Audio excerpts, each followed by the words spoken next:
Hello everybody, I hope you're doing well. For this video today, I'm just going to speak about Magic Thinking OCD. Now, Magic Thinking OCD is one of those things pretty similar to, like contamination OCD, emotional contamination, where it doesn't have any rules, right? It's one of those themes that can be really, really widespread, and it's not so specific to a certain thing, like, maybe like a HOCD or an ROCD is. Magic Thinking OCD has got so many different moving components, and it doesn't have any rules. Like I said, it could be you physically touch a piece of wood 3 times to save something bad from happening. You might be refusing to say a certain word in order to prevent something from happening. It might be like the thought neutralization towards a certain word or image because you're trying to reduce the chances of that happening. It might not be wearing a certain color outfit on a certain day because you've got like a bad association with it, and of course it does intertwine there with the emotional contamination side of things as well.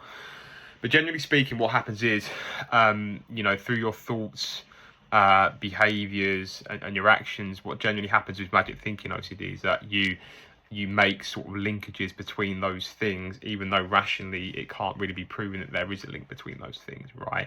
And there is that, there's that sense of foreboding, there's that sense of loss of control. What if I don't do the thing that my brain is telling me to do? Does that mean that I'm going to be taking the biggest risk of my life? Does that mean that I'm going to be putting myself in danger? And there's also the responsibility element there as well. What if I don't do the certain ritual, or whether it's knocking on the wood 3 times, or whether it's wearing a certain item of clothing?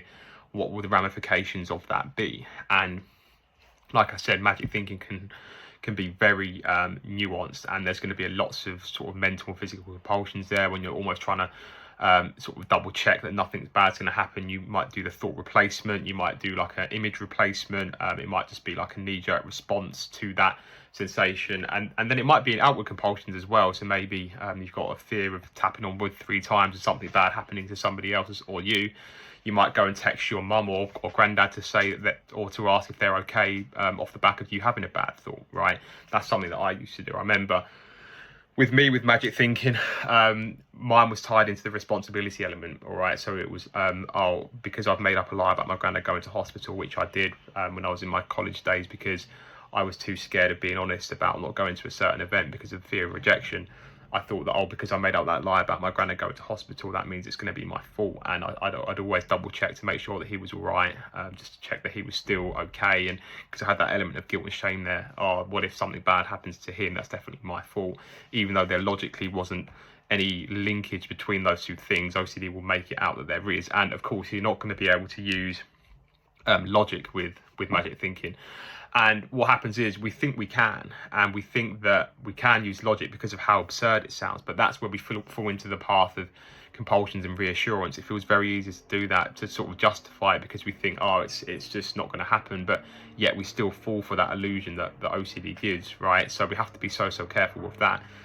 And yeah, so like whilst working on those behaviors, it's going to feel like you're taking the biggest risk of your life, right? Whether it's not checking up on somebody, whether it's not tapping the wood 3 times, or whatever it is, it's going to feel like you're taking the biggest risk of your life there, and you're really going to have to try and get comfortable with that, whilst you're breaking down those fears with unconditional self and life acceptance. Okay, and this is what we have to do. We have to treat it even if it was true, all right? Because OCD isn't going to be satisfied otherwise. If you're sort of beating around the bush and not going straight to the worst case scenario, OCD is going to say, nope, that's your fault. And there's going to be like, the chronic guilt and shame.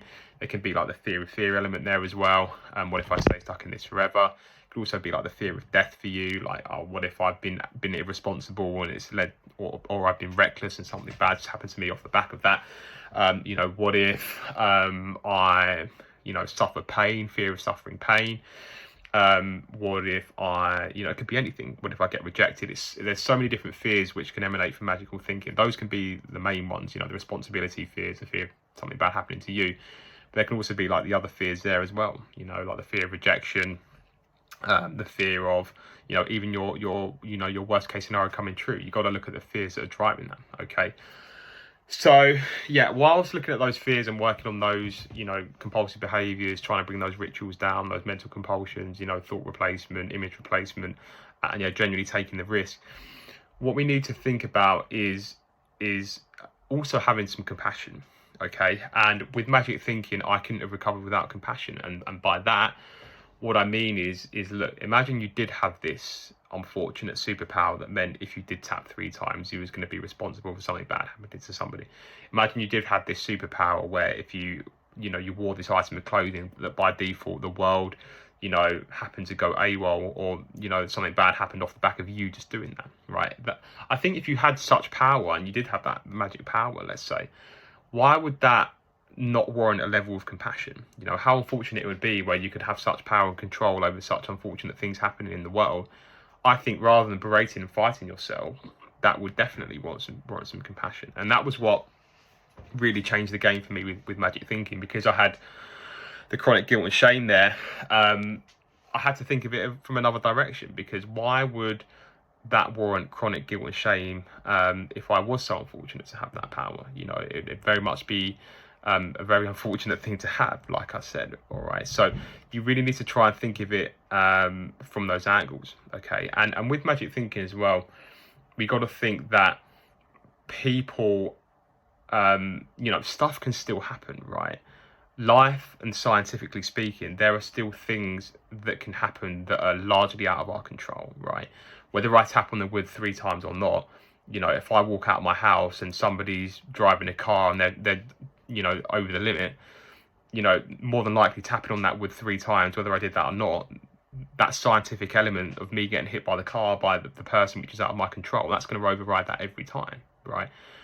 People that have trying to prevent something bad happening by doing a certain ritual, people that you could say, people that pray, right? They're doing rituals to try and offset discomfort. When people pray, bad things can still happen to them. You could say that's an example as well. So scientifically speaking, we have to think that we are at the mercy of lots of different events. All right, and if we're at fault for that, then we have to try and come to terms with that on a deeper level, and that's very much what it is. It's unconditional self and life acceptance while addressing those core fears, right?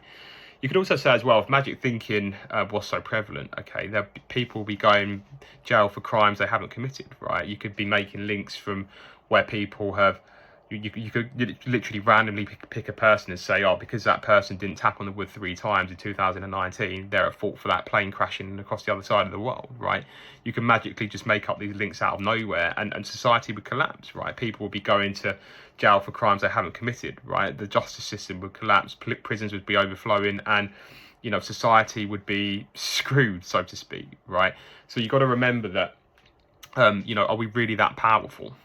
Okay, and like I said, even if he was that powerful, surely that would warrant a level of compassion where it's so unfortunate that you are responsible for things that you haven't necessarily done in the physical world. Okay, so yeah, there is going to be, unconditional self and life acceptance here. It's going to be going with uncertainty, trying to figure out whether you're responsible, or, something bad's going to happen is going to be the compulsion. You're never going to get that certainty. OCD is always going to move the goalposts. It's making sure as well you're not following up with those compulsive behaviours, the double checking, performing those rituals. You're going to have to really try and bring those down as well. So yeah, all of these things you need to take so seriously. Look at the shoulds, oughts and musts that you're holding about yourself and the conditions of the world. And yeah, over time, that's really going to help you gradually move back towards that baseline level of calm with the magic thinking. And yeah, like I said, it can feel quite overwhelming with magic thinking, because there's that big fear element. It's almost like, because you can't tangibly see it, whereas with like a physical contamination OCD, there can be like a massive fear element, because it's like, oh, it's invisible. I don't actually have that full certainty on whether my actions are leading to something, and there's an element of not being able to fully comprehend and bolt that down. Okay, so it can be a pretty sticky theme, for that reason, but again, we need to sort of work on the belief systems, work on the behaviors, and move towards unconditional self and life acceptance like we would do with the other themes.